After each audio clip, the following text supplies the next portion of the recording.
In today's video, we are going to show you how you can insert row or column in Microsoft Excel. As well, we are going to show you how you can delete row and column.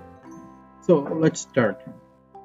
Here we want to insert a column before column B. So we are selecting column B, and then you need to click the right button of your mouse. We are clicking there, and then you can see that there is an option insert. Click here.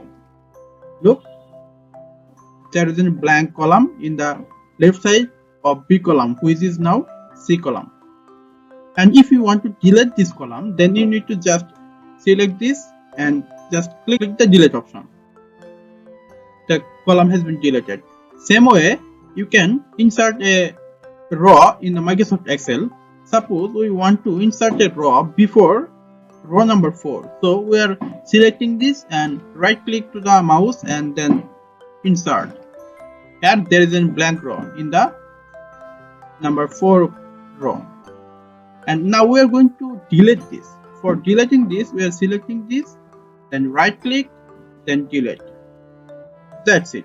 This is how you can insert row and column and also delete row and column in Microsoft Excel. Thanks for watching the video.